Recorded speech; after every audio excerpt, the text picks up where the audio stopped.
So here we go again, and today being the last class of the weekend, or rather weekday, I hope थोड़ा सा सबके ना mind में relaxation होता हो कि चलो ठीक है, at least this is the last day of the sequence of classes for the week.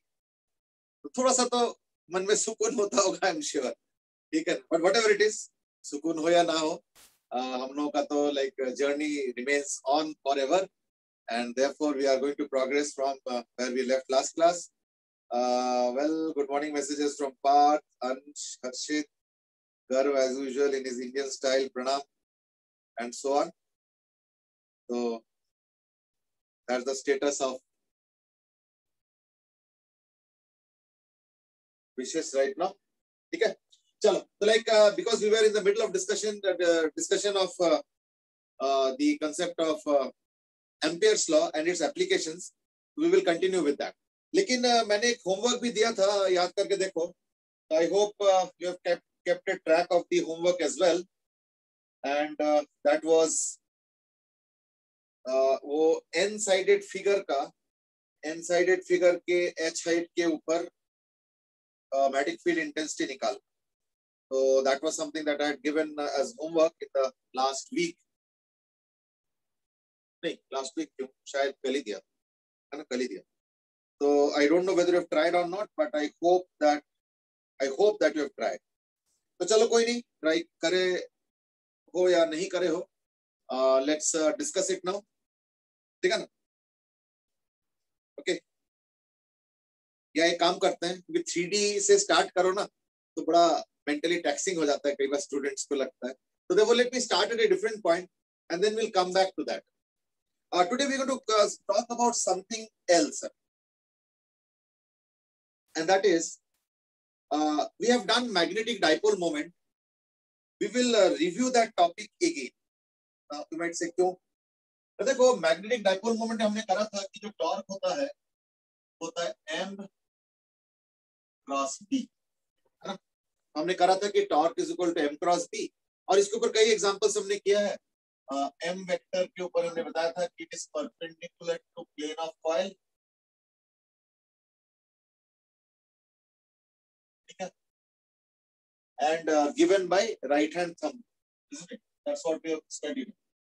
Given by right hand thumb.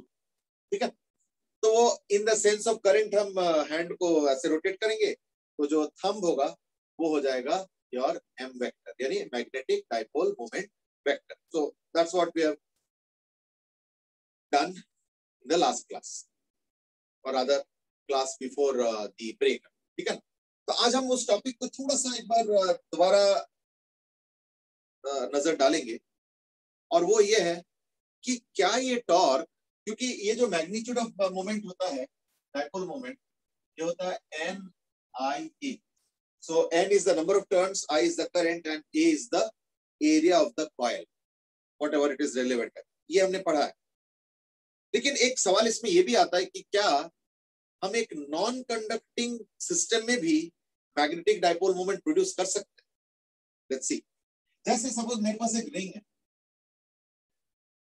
ठीक है ना, एक रिंग है, बट ये रिंग है suppose of non conducting material, जैसे रबर का रिंग या प्लास्टिक रिंग. ठीक है, तो अगर प्लास्टिक या रबर का रिंग होगा तो ऑब्वियसली उसके अंदर करंट तो फ्लो कर नहीं सकता. तो देखो, मैग्नेटिक डाइपोल में जो NIA का जो I है वो इस केस में पॉसिबल नहीं. तो क्या इस केस में टॉर्क ही पॉसिबल नहीं? और दैट्स अ बिग क्वेश्चन. तो हम कैसे आंसर करें? तो देखो, सपोज मैं एक काम करता हूँ, ये जो रबर रिंग है इसको मैं रबिंग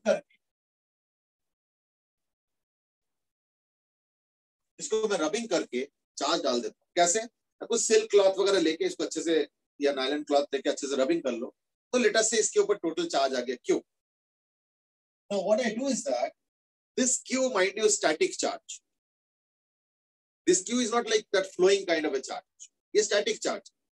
और उसमें क्या है कि वो जो चार्ज है वो रिंग के ऊपर है, और अगर रिंग घूम रहा है मान लो ओमेगा एंगुलर वेलोसिटी से, ठीक है ना, if the ring is let's say rotating with angular velocity omega, ठीक है ना, in that case क्या होगा ना, इस रिंग के वजह से एक डाइपोल मोमेंट क्रिएट होगा. क्यों?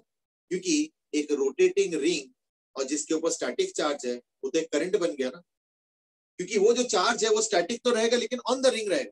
तो अगर रिंग घूम रहा है तो चार्ज भी उसके साथ साथ जा रहा है। So therefore there will be a magnetic dipole moment possible even in non-conducting systems. So therefore, what we are now discussing is magnetic dipole moment in non-conducting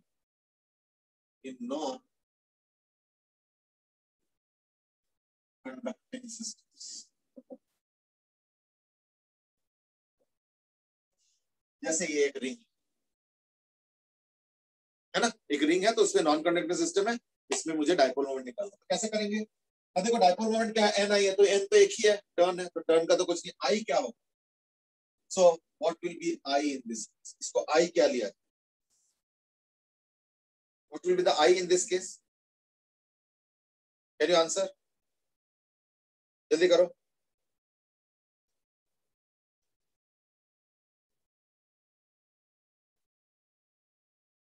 Guess what will be the relevant I in this particular case?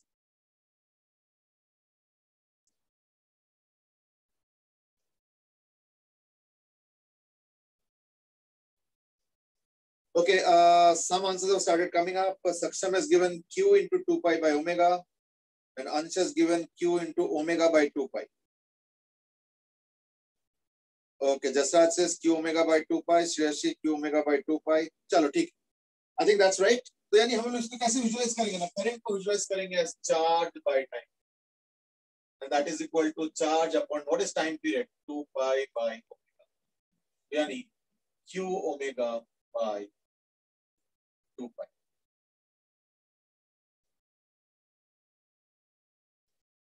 ठीक है, Q omega by 2 pi, that is the current. So therefore magnetic dipole moment का magnitude क्या हो जाएगा?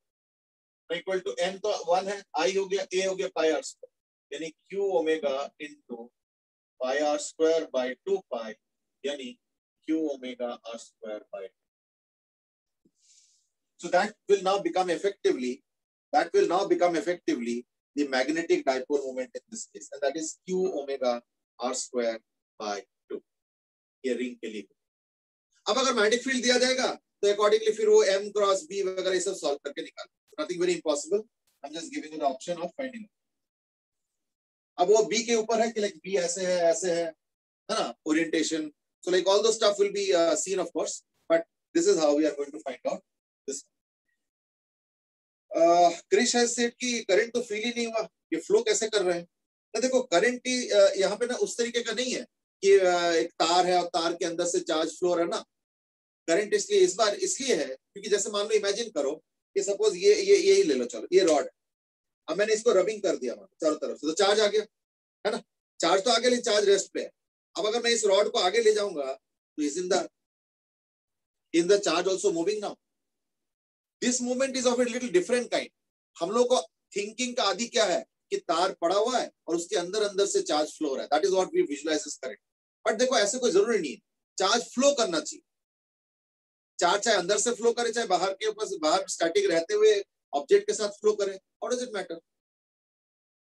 तो इस case में मैंने क्या किया, उस पूरे रिंग को घुमाया है, ठीक है ना, and so on. Now Jasraj has asked कि जो m का डायरेक्शन क्या होगा। ओके, डायरेक्शन देखो, अगर ये पॉजिटिव चार्ज है, अगर ये पॉजिटिव चार्ज है तो यही करंट का डायरेक्शन हो गया, तो यही करंट का डायरेक्शन है। तो हमें क्या करना पड़ता है मैग्नेटिक डाइपोल मोमेंट के लिए?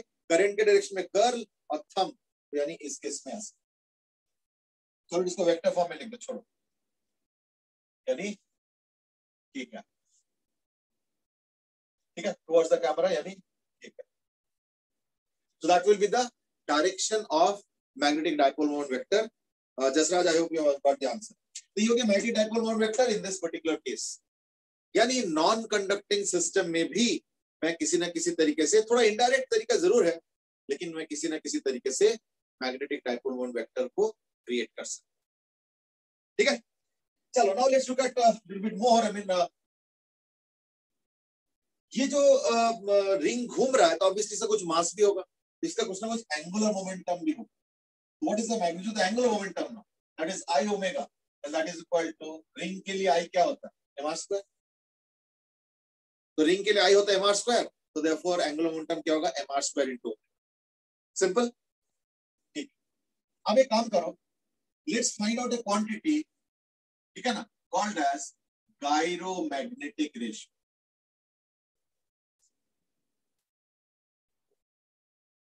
This called as gyromagnetic ratio. ठीक है, तो गायरोमैग्नेटिक रेशियो क्या हो गया? गायरोमैग्नेटिक रेशियो होता है मैग्नेटिक डाइपोल मोमेंट का मैग्नीट्यूड अपॉन एंगुलर मोमेंट का मैग्नीट्यूड. इसको हम लोग बोलते हैं gyromagnetic ratio for this object. तो इन दिस केस ये कितना हो जाएगा? It will become equal to q omega r square by 2 upon m r square omega. यानी क्या हो गया? This is called as half of charge mass ratio. ठीक है, so in this case the gyromagnetic ratio will be equal to half of charge mass ratio in this particular case. बाकी ये कोई generalise कुछ नहीं.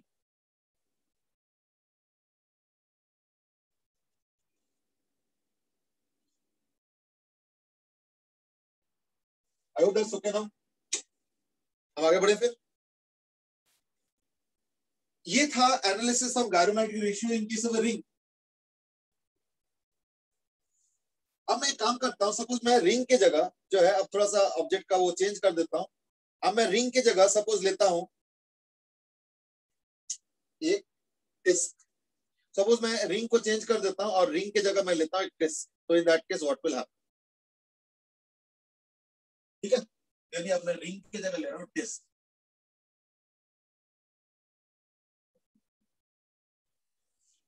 इसके लिए दोनों चीजें निकालना. Number 1 is find out m vector magnitude. Number 2 is gyromagnetic ratio. ये दोनों चीजें निकाल. और डिस्क यूनिफॉर्मली चार्ज है, कितना चार्ज, और रोटेशन किया गया एज यूजुअल.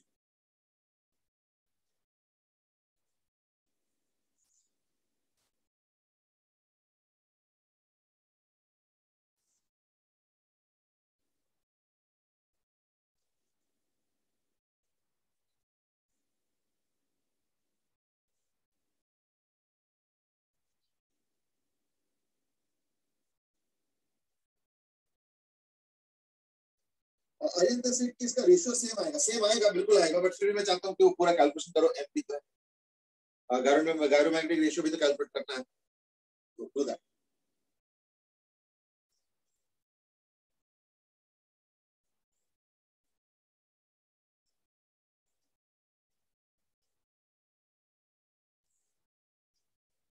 तो गायरोमैग्नेटिक रेशियो कैसे कैलकुलेट होगा ना, you will obviously take this.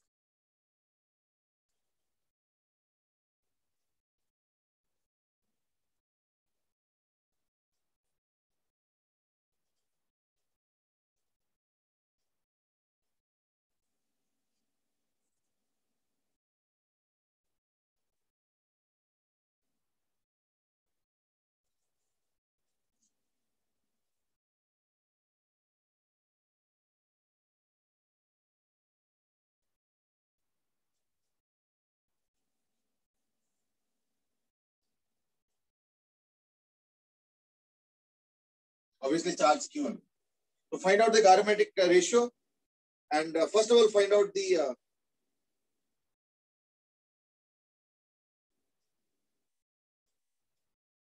इस बार ना ये नहीं आएगा. what you are getting is q omega by 2 pi तो नहीं आएगा. अरियंत मैंने मैग्नेटिक डाइपोल मोमेंट पूछा. Ariyant you are giving q omega by 2 pi, वो नहीं आएगा, कुछ और आएगा. तो कैलकुलेट करो.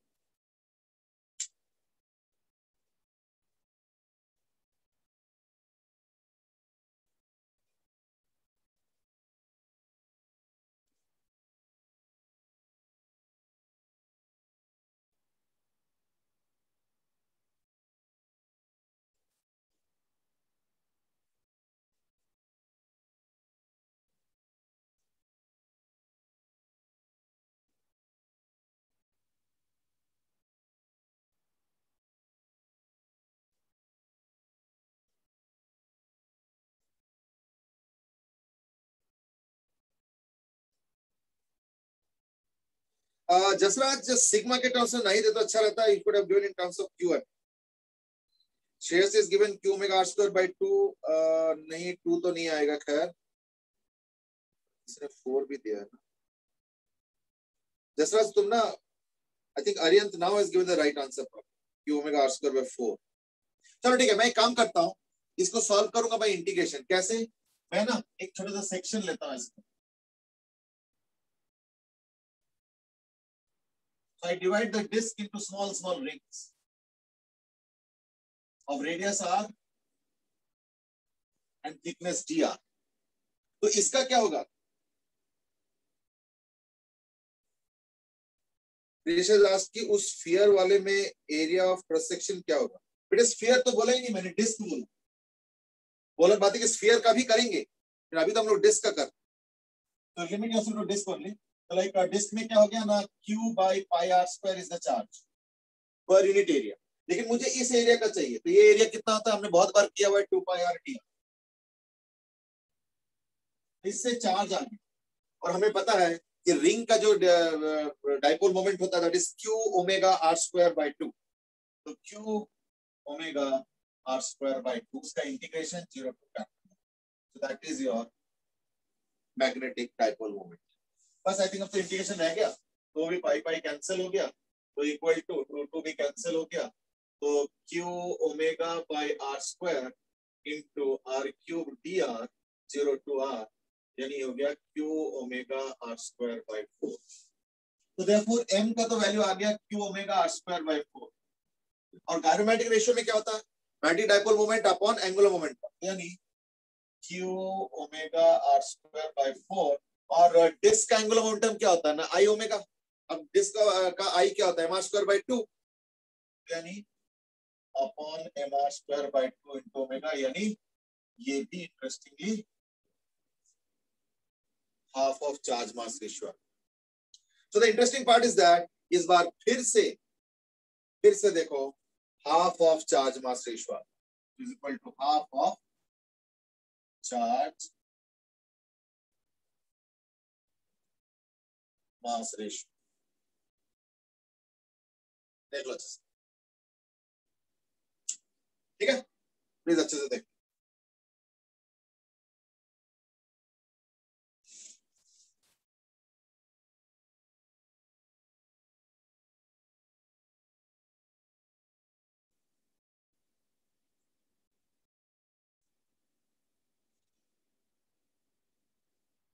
भाई please have a look.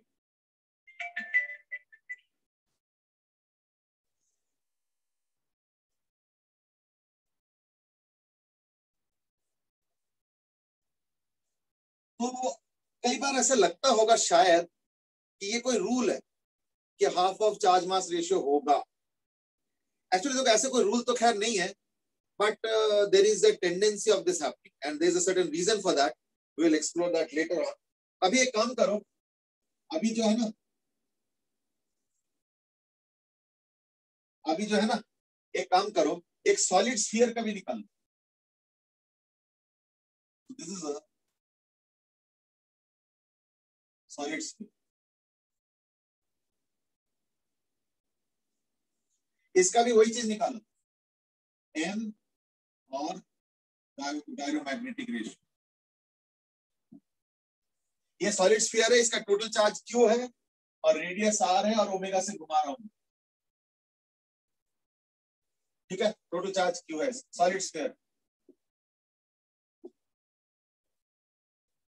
Total charge q है. ठीक है, अब बताओ स्फीयर का क्या होगा. ओके, बाद में अरियन तो जसराज दोनों के आंसर करेक्ट आए थे, q omega r square by 4. ठीक है, अब फिर देखा होगा कि गायरोमैग्नेटिक रेशियो वही आ गया, half of charge mass ratio. That you must have seen.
चलो, I think I've given some time to think. I mean, let me now probably intervene and start doing it also. तो अगर मैं इसको solve करता हूँ तो क्या आएगा?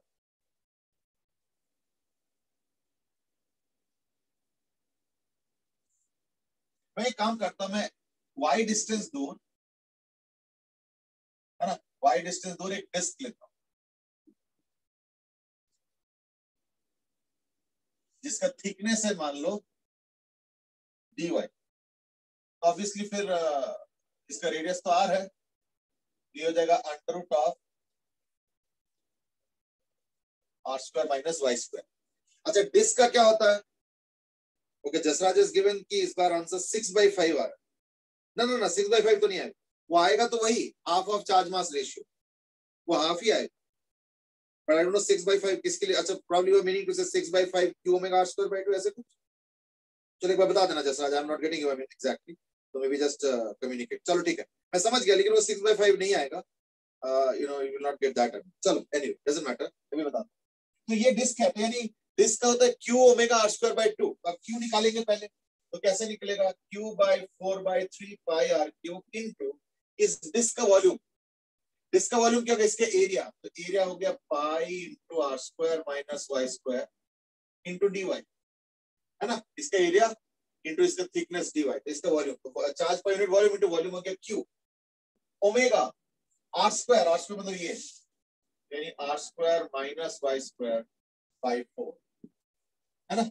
क्योंकि ये डिस्क है तो यानी q omega r square by 4 लेंगे, तो q omega r square by 4, इसका इंटीग्रेशन होगा कहां से कहां तक? 0 से लेके कैपिटल R। लेकिन अगर तुम 0 से कैपिटल R करते हो तो ऊपर वाला हिस्सा हो जाता, तो नीचे वाला रह जाता, इसलिए इसको मुझे डबल भी करना। So that is the magnetic dipole moment of this solid sphere, ठीक है। अच्छा, इसका मतलब क्या हुआ? देखो कि इज इक्वल टू, अब देखो कुछ चीजें कैंसिल तो करूंगा, पाई पाई कैंसिल हो गया, 4 4 16, तो यानी 8, यानी 3/8 q omega by r cube into integration r square minus y square का 2 बार है, तो r4 यानी r4 dy 0 to r minus 2r square y square dy 0 to r, ठीक है ना, plus y4 dy 0 to r, क्या है? तो अब मैं यहीं पे लिख देता हूँ, is equal to 3/8 into q omega by r cube into, अब देखो r4 इंटू dy तो r5, बल्कि काम करो r5 तो ले लेता हूँ कॉमन, उसके साथ 1 माइनस y क्यूब बाई 3, तो यानी माइनस 2/3, है ना। और ये y5/5 तो प्लस 1/5,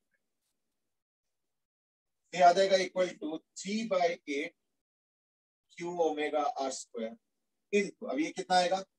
ये आएगा 15 माइनस 10, तो 5 प्लस 3 8, यानी 8/15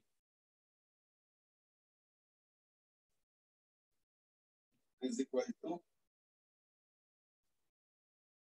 1/5,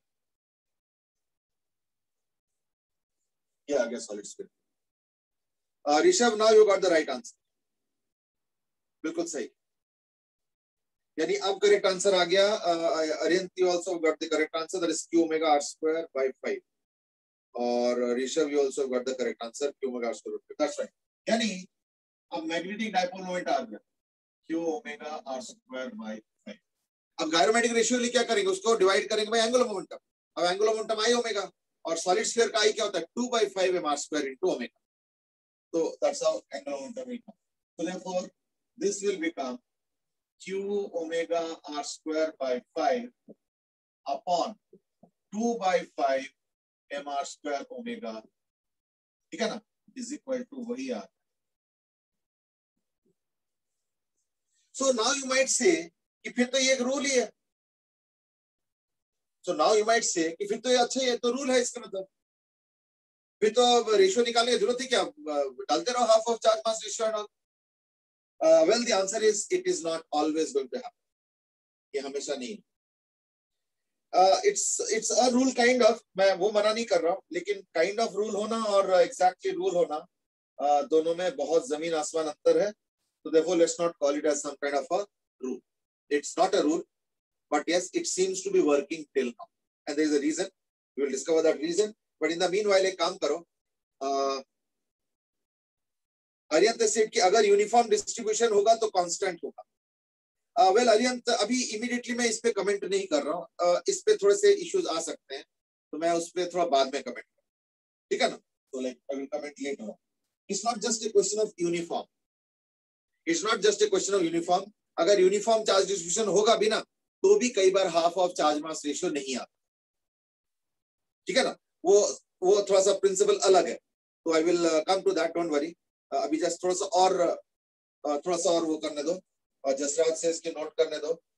नोट तो मेरे ख्याल से ये वाला लाइन करो बस, बाकी तो खुद ही कर लो. चलो मैं फिर भी हट जाता हूँ थोड़ा देर.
चलो, now last example, and that is for a hollow sphere.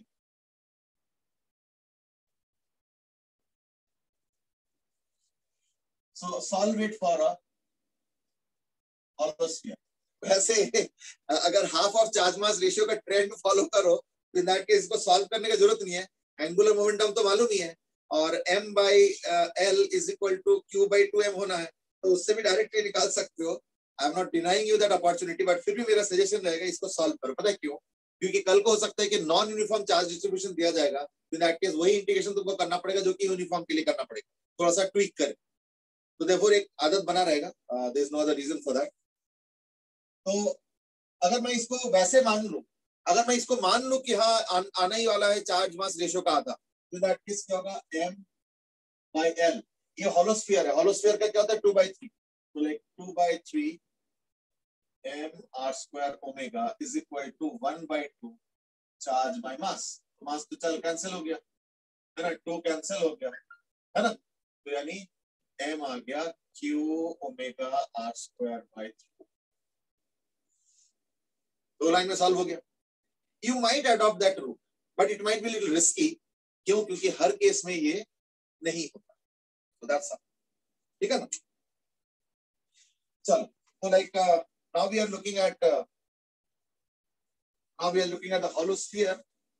तो आंसर तो निकल चुका है, समझ लो. अगर हाफ चार्ज मास रेशियो होना है, तो अगर half charge mass ratio follow हो रहा होगा, तब तो ये आंसर आ चुका है. तब तो we don't have to do much. But फिर भी एक बार फॉर प्रैक्टिस कर ही लो, है ना? There is no harm in a little bit of practice kind of.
I'm just waiting for a few seconds and after that, of course, I will start. Okay, done it seems. ठीक है, तो like let's please start. तो अब अगर मैं देखता हूँ तो एक रिंग ले लूंगा मैं ऐसे. अगर ये थीटा है तो ये D theta. So this is r d theta.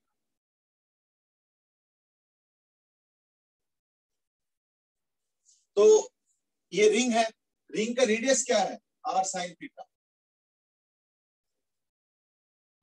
तो हमें पता है कि इसका जो मैग्नेटिक डाइपोल मोमेंट होगा वो होगा q omega r square by 2, है ना? याद है ना, रिंग का 2 है. तो q बोलते क्या होगा ना? q बोलते होगा q upon 4 pi r square into इस रिंग का एरिया. अब ये रिंग का एरिया क्या होगा? पाई, सॉरी 2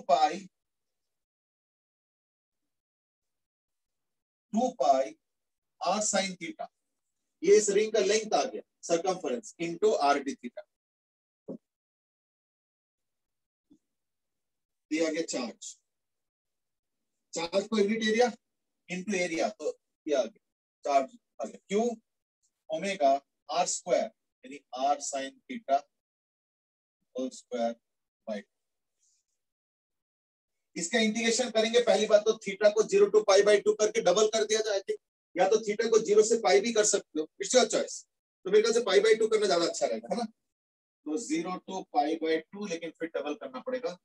तो that is the magnetic dipole. अब देखो इसमें से कुछ कुछ चीजें तो निकल जाएगा. 2 पाई है ना, 2 4 पाई खत्म, 2 रह गया is equal to q omega r4 r square by 2, है ना? ये r स्क्वायर के साथ ये r को कैंसिल कर देता हूं, तो एक r और r रह गया और अंदर रह गया साइन क्यूब थीटा यानी 0 टू पाई बाई 2.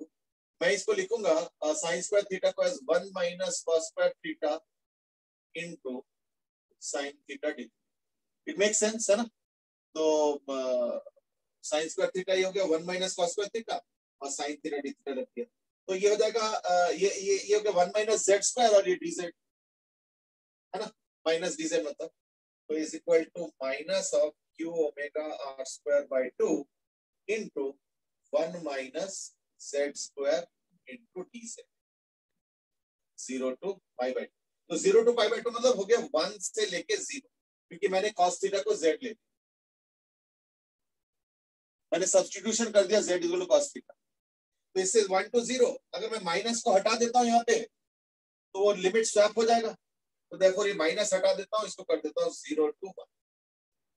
ठीक है, तो is equal to q omega r square by 2 into integration 1 dz, तो z होगा, z का लिमिट लगा के 1 माइनस z स्क्वायर का होगा z क्यूब बाय 3, हो जाएगा 1 बाय 3, ये हो जाएगा 1 बाय 3. तो 1 माइनस 1 बाय 3 मतलब 2 बाय 3, तो 2 कैंसिल यानी equal to q omega r square by 2. That's it. आपको आएगा. This is the proper method of finding out the answer. ठीक है ना? लेकिन तुम बोलोगे ये तो वही आ गया, ये तो इससे ही आ गया था, तो हम ये यूज क्यों ना करें? चलो उसका आंसर मैं दे रहा हूं. Let me answer it like this that suppose मैं एक काम करता हूं, मैं तुमको देता हूं. अच्छा चलो पहले इसका आंसर दे देते हैं कि कब होगा. You know what, if the mass distribution pattern and the charge distribution pattern has the same mathematical basic function, तब दोनों का जो गायरोमैग्नेटिक रेशियो बनेगा वो हमेशा half of charge mass ratio बनेगा. बट देन कई बार अलग हो सकता है. जैसे सपोज मैंने क्या किया, मैंने एक सॉलिड स्फीयर लिया ये, लेकिन सॉलिड स्फीयर में अंदर चार्ज डालना बड़ा मुश्किल होता है, तो मैं क्या करता हूँ, सॉलिड स्फीयर लेके सिर्फ रबिंग करता हूँ सरफेस. ठीक है, सरफेस पे कोई सिल्क का क्लॉथ व नायलॉन क्लॉथ लेके रबिंग कर देता. Now so the charge is in the surface only. Now find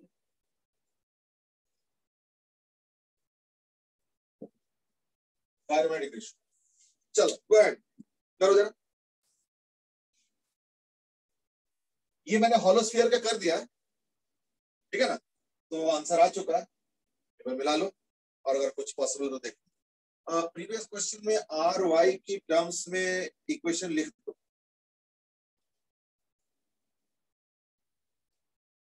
ये इस वाले में, वो मैं लिख देता हूँ। अच्छा हॉलो वाले में, ओके हॉलो वाले में फिर प्रॉब्लम है। याद करके देखो, इस बात पे हम लोगों ने काफी डिबेट किया था क्लास 11। अगर इस क्वेश्चन को तुमको वाई के टर्म्स में करना है फिर थोड़ा सा दिक्कत है, मैं बता दूं क्या दिक्कत है, तो ध्यान से देखो। दिक्कत पता है क्या है,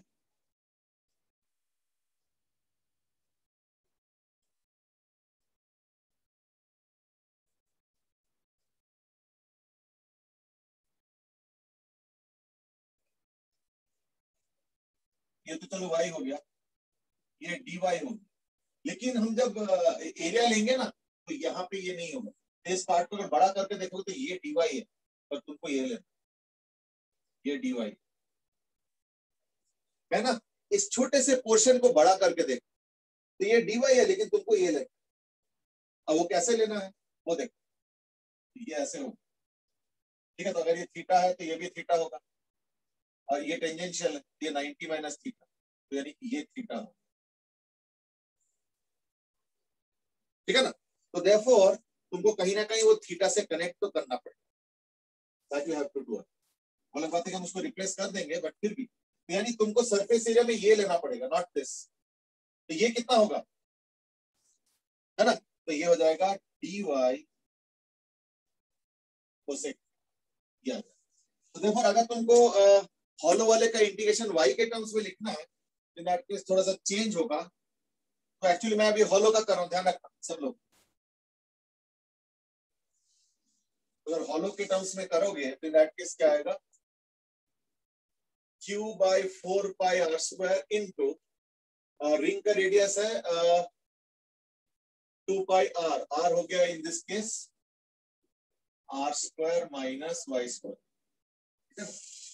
तो 2 pi under root of r² minus y² into, into ध्यान रखना dy नहीं लेंगे, dy कोसेक थीटा, यानी dy इंटू कोसेक थीटा। अब थीटा कैसे लेंगे, नहीं ये तो थीटा है, तो कोसेक थीटा क्या हो जाएगा ना, r अपॉन ये वाला, तो इंटू r अपॉन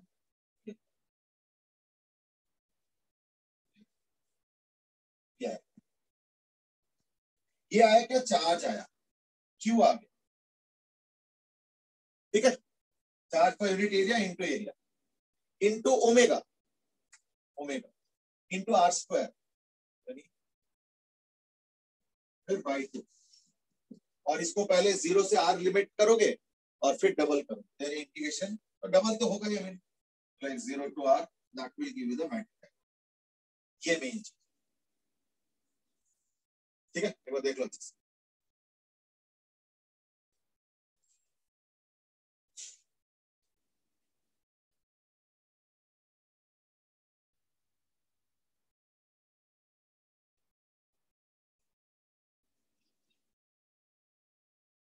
भाई।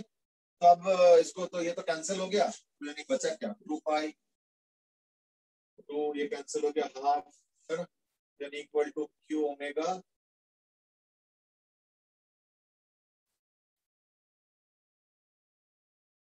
ठीक है, r² एक r, यानी q omega by 2r into into r² minus y² dy 0 to r, यानी q omega by 2r into ये हो जाएगा r³ माइनस y³ बाई 3, यानी r³ बाई 3, तो ये हो जाएगा 2r³ बाई 3, तो 2 कैंसिल, 1/3 यानी 1/3 क्यू ओमेगा r²।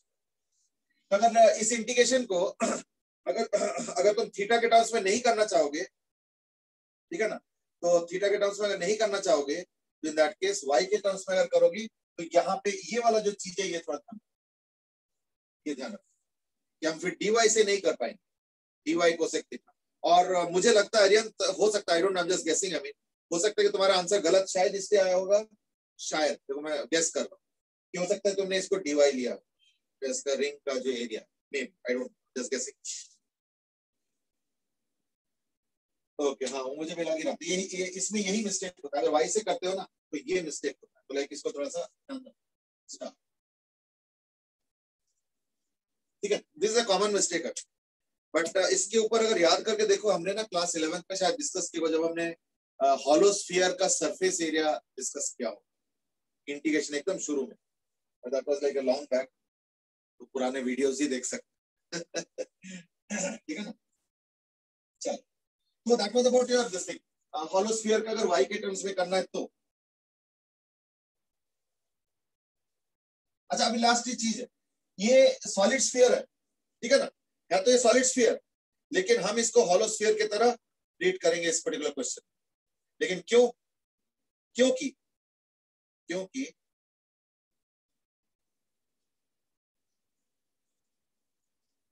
क्योंकि इसमें चार्ज सिर्फ सरफेस में, तो देयरफॉर अगर गायरोमैग्नेटिक रेशियो चाहिए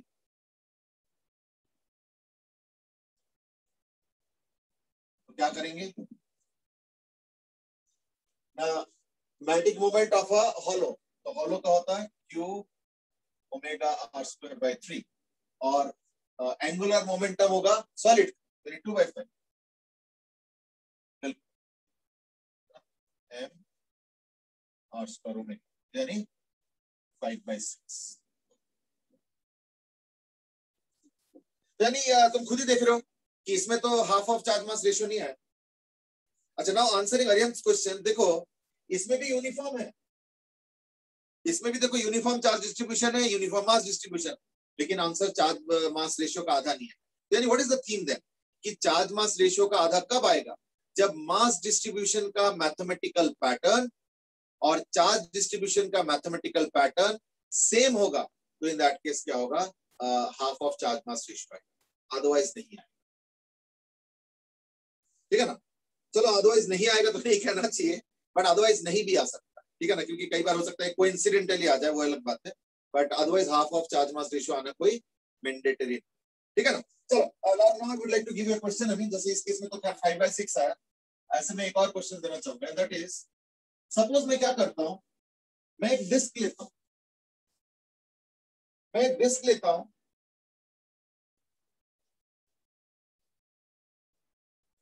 इसका जो सिग्मा एम है, जो सिग्मा एम मतलब मास का जो distribution, that is suppose given by sigma naught into 1 minus small r by capital R, ये दिया कैपिटल आर, और इसका जो चार्ज है sigma q, that is equal to sigma into 1 minus r square by r square, ठीक है ना। अब तुमको क्या करना है, तुमको बताना है गायरोमैग्नेटिक रेशियो, ठीक है। Question is find gyromagnetic ratio, ठीक है, where obviously small r is the distance from the centre, तो स्मॉल आर के हिसाब से वेरिएशन है, मास डिस्ट्रीब्यूशन अलग है और चार्ज डिस्ट्रीब्यूशन अलग है। अच्छा, आप सुनो एक चीज और, एक चीज और सुनो, अगर मान लो ऐसे होता तो फिर क्वेश्चन को सॉल्व मत करो, क्यों, देखो मैथमेटिकली सेम फंक्शन आ गया ना। अब ये मत देखना कि ये तो सिग्मा नॉट है, ये सिग्मा है, उससे कोई फर्क नहीं पड़ता, वो तो कांस्टेंट्स है ना। What matters is the mathematical variation pattern, तो मैथमेटिकल वेरिएशन पैटर्न दोनों में 1 माइनस आर बाय आर और 1 माइनस आर बाय आर, तो ऐसे केस में सॉल्व मत करो, ऐसे केस में लिख दो half of charge mass ratio, solve करके बहुत लंबा आएगा और एंड में वही रिजल्ट आने वाला। पर अब तुमको सॉल्व करना पड़ेगा, क्यों, क्योंकि मैंने इसमें 1 minus r square by r square, तो देयरफॉर तुमको सॉल्व करना पड़ेगा, ठीक है। हाँ, ये डिस्क है, this is a disc, it's a disc, flat disc, ठीक है। चलो, go ahead and find out the gyromagnetic ratio quickly.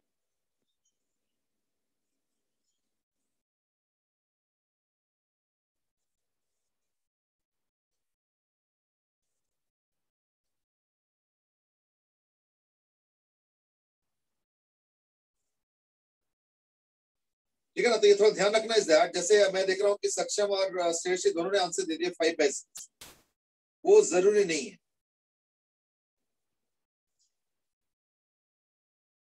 जरूरी नहीं है, तो वो थोड़ा सा देखना पड़ेगा। अगर इमीडिएटली 5/6 आ रहा है तो जरूरी नहीं कि इसका भी आंसर 5/6 ही होगा, ठीक है ना। चलो, I think now let me start make some steps. I mean first thing is that let me find out the total charge. तो चार्ज क्या आएगा, sigma into 1 minus small r square by capital R square into 2 pi r dr, ठीक है ना। Obviously वो इस तरह से करेंगे, ये तो is equal to integration 0 to r is equal to 2 pi sigma, है ना, और फिर integration r dr, integration r dr minus 1 by r square integration r cube dr, और वो 0 to कैपिटल R होगा, ये भी 0 to कैपिटल R होगा, is equal to 2 pi sigma into r square by 2। मैं काम करूं, r स्क्वायर तो कॉमन ही ले लेता हूं, वो आना ही, ये भी r4/4 करके r स्क्वायर, यानी इसका हो जाएगा 1/2 माइनस r क्यूब का 1/4, यानी 1/4, यानी 1/4 हो गया बाय 2, यानी pi sigma r square by 2। So therefore charge आ गया, एक एक करके क्वांटिटी निकालते हैं, चार्ज आ गया पाई सिग्मा r स्क्वायर बाय 2, ठीक है ना, पाई sigma r square by 2। Okay, now Shreyashi has made a new calculation and according to that it has come out to be 5/9. And Jasraj has also made a calculation and that seems to be giving the answer of 3/4. तो चलो कोई नहीं, मैं एक बार check करता हूँ। I'm also on the way, I mean, outgoing the question. अगर कोई calculation mistake हो तो point out कर देना, नहीं तो फिर वो बाद में करना पड़ता है। 2 pi sigma and I hope I'm right. By 2, 4/4, 1/2, 4/2, ठीक। तो ये क्या चार्ज? अब मैं निकाल रहा हूँ मास। तो मास कैसे निकलेगा? तो मास आ जाएगा इक्वल टू यही वाला, यानी sigma naught 1 minus r by r 2 pi r dr, तो is equal to 2 pi sigma naught, और ये 0 टू कैपिटल R, और ये हो जाएगा integration r dr 0 to capital R minus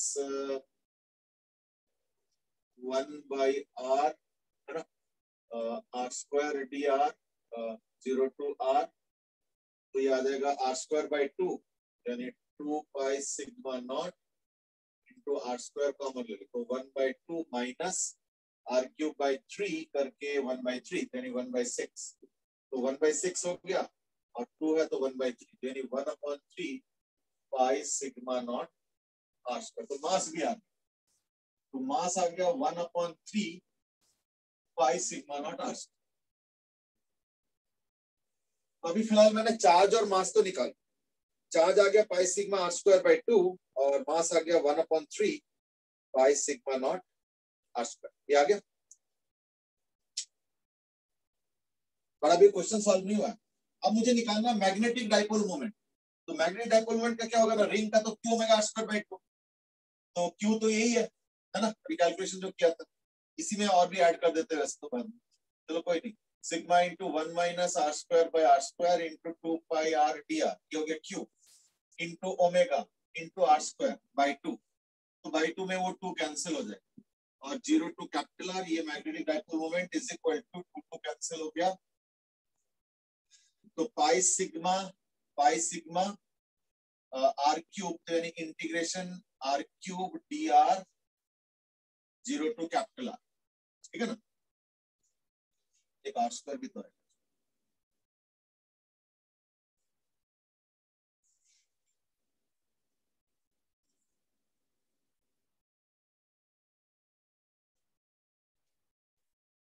ठीक, r cube dr minus 1 by r square into r5 dr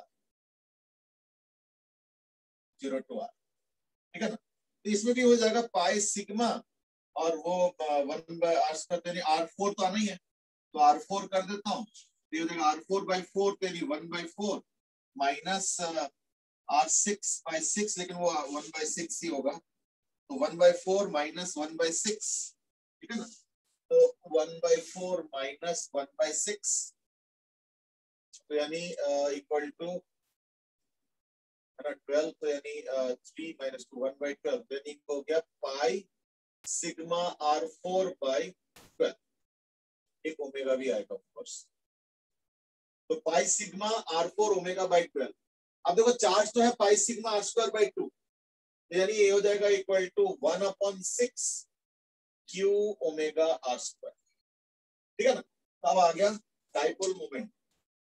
dipole moment in terms of charge आ गया, है ना। तो therefore now dipole moment in terms of charge आ गया 1/6 Q omega R²। ठीक है ना। इस तरीके से निकालना पड़ेगा। अब आ जाओ एंगुलर मोमेंटम। अब एंगुलर मोमेंटम के लिए क्या होगा ना, ऐसी इंडिकेशन करना पड़ेगा इसी तरीके का। तो मैं यहीं पे कर देता हूँ। एंगुलर मोमेंटम का क्या होगा ना, L इज इक्वल टू आई। आई क्या होगा, m, ये तो m है, इंटू R² इंटू ओमेगा। तो एक R² और डल जाएगा, तो यानी ये R/dr ना होके ये हो जाएगा R³ dr, और ये हो जाएगा R4/dr, R4/dr, है ना। तो 2 pi sigma not, R4 common ले लेता हूं मैं, है ना। तो R4 अगर कॉमन लूंगा तो ये हो जाएगा 1 R4 बाई 4, तो यानी 1/4 माइनस, आई होप कि बाकी सब ठीक है, माइनस R5 बाई 5, यानी 1/5।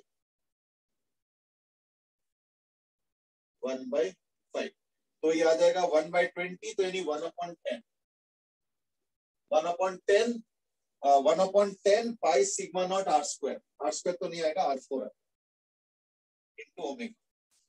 तो ये L आ गया, है ना।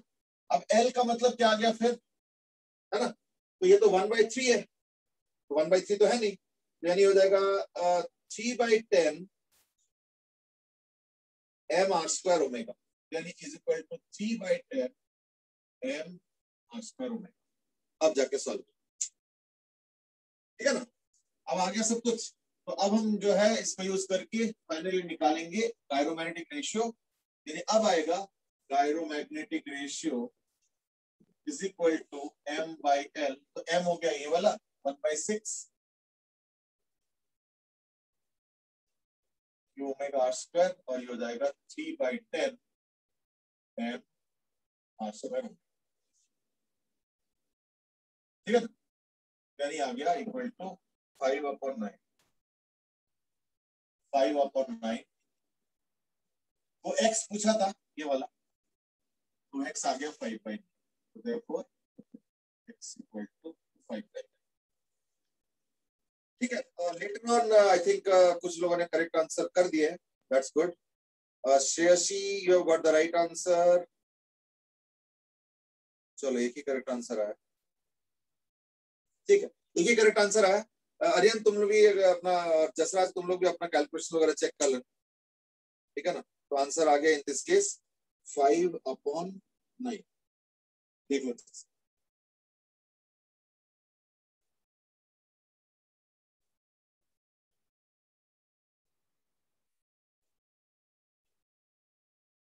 ठीक है।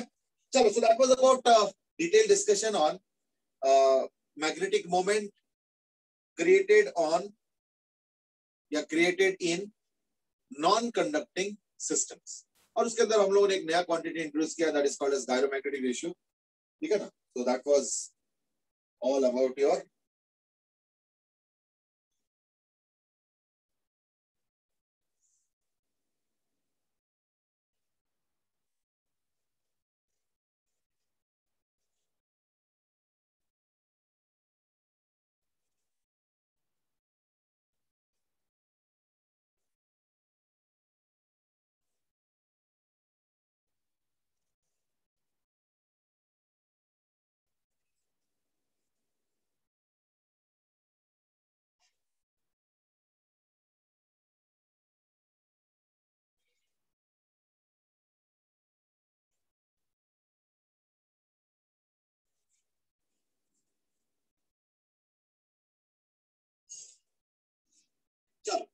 that was the end of the discussion on the concept of gyrometric ratio. इसके ऊपर अब और भी क्वेश्चन बनाया जा सकता है, there is nothing unusual in that.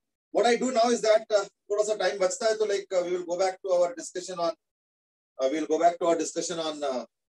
Ampere's law. तो Ampere's law में हमने देखा था कि hollow और सॉलिड, है ना, हॉलो सॉलिड, आई थिंक इतना ही हमने किया था, है ना, एम्पियर्स लॉ यूज करके। हॉलो में हमने देखा था कि इनसाइड में 0 होता है और सॉलिड में हमने देखा था कि इनसाइड में लीनियर होता है। तो those were things that we have seen in a infinite wire. आज हम बात करेंगे infinite sheet current. Now what do you mean by infinite sheet current? So this is basically infinite sheet current.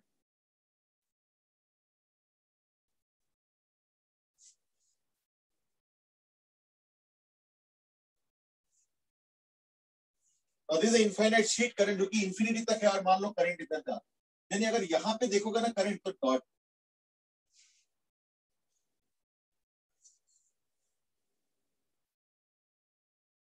ठीक है।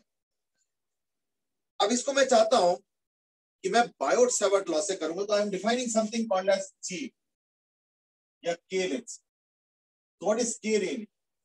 के is equal to current per unit length of the sheet, current per unit length of the sheet.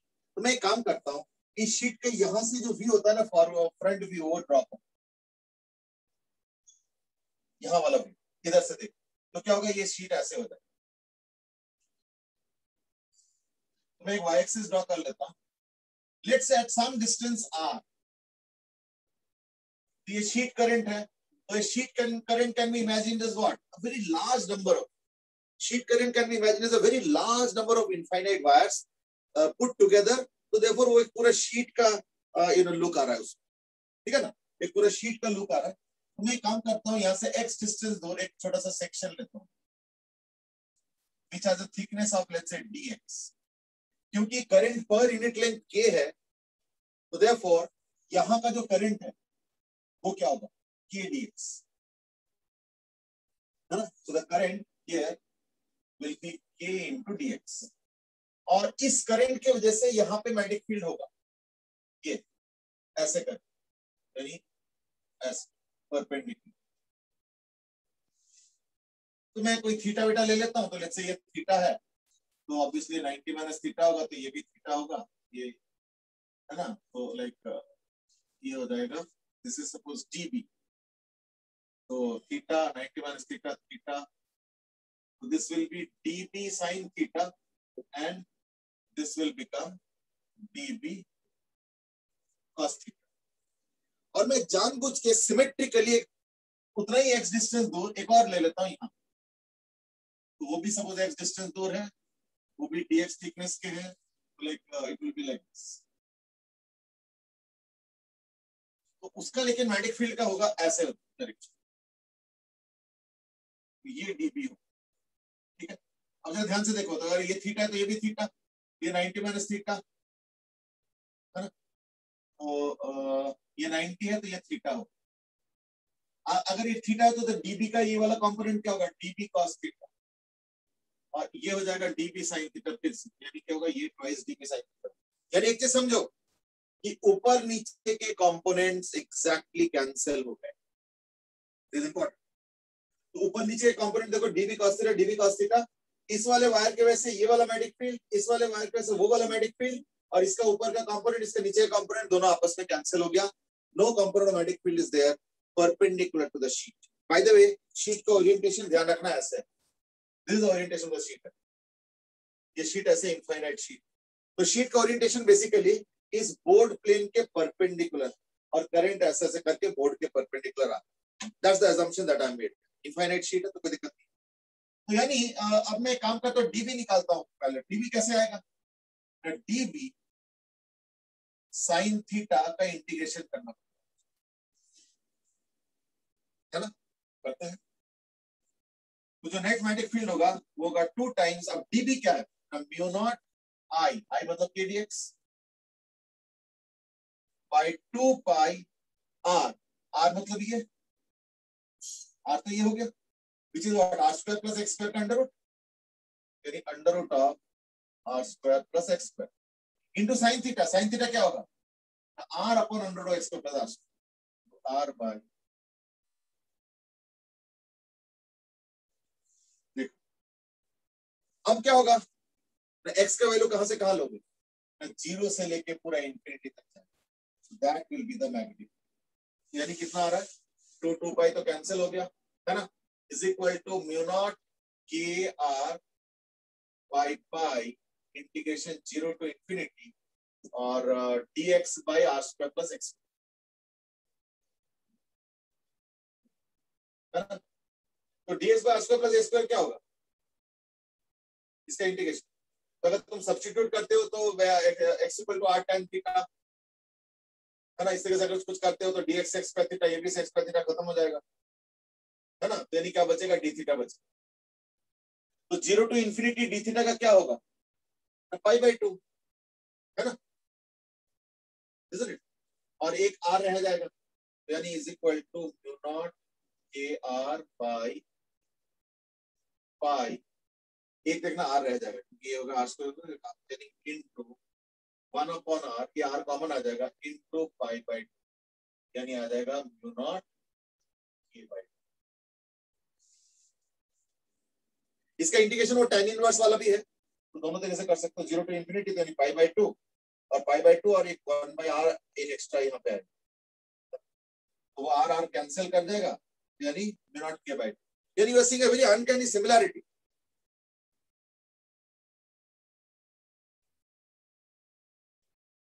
या Aryan you are right, हमने mu naught I by 2 pi r का formula लगा, क्यों, क्योंकि ये तो इनफाइनाइट वायर है ना। अगर मैं एक वायर को देखता हूं तो एक्चुअली इंफिनिटी है, देखो इधर भी जा रहा है इधर भी जा रहा है, तो एक एक वायर एक्चुअली इंफिनिटी है। तो वो इंफिनिटी का सामने से देख रहा है तो बस मुझे ये दिख रहा है, तो ये दिख रहा है, बट एक्चुअली देखा जाए तो ये इंफिनिटी है, पूरा इधर भी जाएगा अंदर से आएगा, तो ये इनफाइनाइट वायर है और उसके वैसे, तो यानी ऐसे इसके परपेंडिकुलर, परपेंडिकुलर, तो mu naught I by 2 pi r लगाया, फिर आगे कंपोनेंट जो दैट इज देयर। तो मैं देख रहा हूं कि इस केस में भी बड़ी इंटरेस्टिंग सिमिलैरिटी आ गया, कैसे, याद करके देखो, इनफाइनाइट शीट में इलेक्ट्रिक फील्ड क्या होता है, sigma by 2 epsilon not. Sigma होता है चार्ज डेंसिटी, तो उसका काउंटर पार्ट यहाँ पे क्या होगा, करंट डेंसिटी, चार्ज का करंट पर यूनिट लेंथ, तो सिग्मा की जगह हो गया के, और सिग्मा बाई 2 एप्सिलॉन नॉट, अब 2 तो है ही इधर, और इलेक्ट्रोस्टैटिक्स में एप्सिलॉन नॉट नीचे आता है, तो मैग्नेटिज्म में, इलेक्ट्रोस्टैटिक्स में जनरली एप्सिलॉन नॉट ऊपर आता है तो मैग्नेटिज्म में म्यू नॉट नीचे आता है, या उल्टा होता है, अगर इलेक्ट्रोस्टैटिक्स में एप्सिलॉन नॉट नीचे रहता है तो मैग्नेटिज्म में म्यू नॉट ऊपर रहता है, तो यहाँ पे उल्टा हो गया। देखो वहां पे आता था सिग्मा बाई 2 एप्सिलॉन नॉट, तो एप्सिलॉन नॉट नीचे तो म्यू नॉट ऊपर, सिग्मा का काउंटर पार्ट के, और 2 तो है ही, यानी मैं देख रहा हूं कि इनफाइनाइट शीट में क्या हो रहा है ना, डिस्टेंस इंडिपेंडेंट फील्ड आ रहा है, और कोई चीज में वेरिएशन है ही नहीं, म्यू नॉट के बाई 2, यानी यूनिफॉर्म ऑब्जेक्ट, यानी एक यूनिफॉर्म फील्ड क्रिएट हुआ है इनफाइनाइट शीट की वजह से, ठीक है। So that was done by using Biot-Savart. वो अलग बात है कि इसके 2 लाइन का सोल्यूशन भी है जो कि हम लोग एम्पियर्स लॉ से अगले दिन करेंगे, ठीक है ना। चलो आज के लिए इतना ही करते हैं, I think that would be the end of the day. I mean, so we had a discussion on Ampere's law and its various applications. तो अब मैं यही चाहूंगा कि इस दैट वीकेंड में थोड़ा सा एंजॉय करो, and then after that Monday we meet again refreshed and with a new discussion, but not on a new topic. The topic will remain the same, and that is Ampere's law. तो Ampere's law के ऊपर हम लोग discussion करेंगे अगले दिन, और देखते हैं उसके और क्या क्या केसेस में और कहाँ जो है Ampere's law को तुम यूज कर सकते। फाइन, चलो, okay, that's it for today. We will carry on in the next class. Have a nice time and enjoy the weekend as usual. Bye bye. Arnav Das की क्या कोई ऑफलाइन का क्लासेस का कोई चांस है क्या, अरियंत दास की क्या इसके बाद मैग्नेटिज्म खत्म? नहीं, मैग्नेटिज्म का थोड़ा सा रहता है, मैग्नेटिक मटेरियल्स है और फिर अर्थ का मैग्नेटिज्म है, ये सब तमाम चीजें रहता है, but you will have bar magnet है, will have discussion for it, but yes magnetic effects of current over हो जाएगा hopefully next class. Arnav Das की ऑफलाइन क्लासेस, देखो ऑफलाइन क्लास का अभी कोई चांस नहीं है, जून में तो कोई भी चांस नहीं है, जुलाई में हो सकता है कि टीचर्स के लिए ऑफलाइन हो जाए, बट स्टूडेंट्स के लिए तो अभी ऑफलाइन का मुझे कोई ऐसे चारा दिख नहीं रहा है, but as I said that let's keep the fingers crossed, and you never know कि कब कौन सा नया मोड़ आ जाए। एक्चुअली वैक्सीनेशन का प्रॉब्लम हो गया, कि जब तक यंग पॉपुलेशन को भी वैक्सीनेशन ना करे तो गवर्नमेंट को भी हिम्मत नहीं हो रहा है कि उनको घर से बाहर बुला के हम स्कूल में ले। That is the problem. और इतना वैक्सीन है नहीं इंडिया में कि इस साल के एंड तक ये पूरा process complete.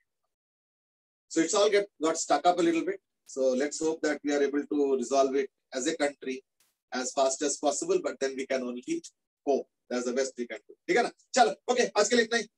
Have a good day. We'll carry on next week. Bye bye.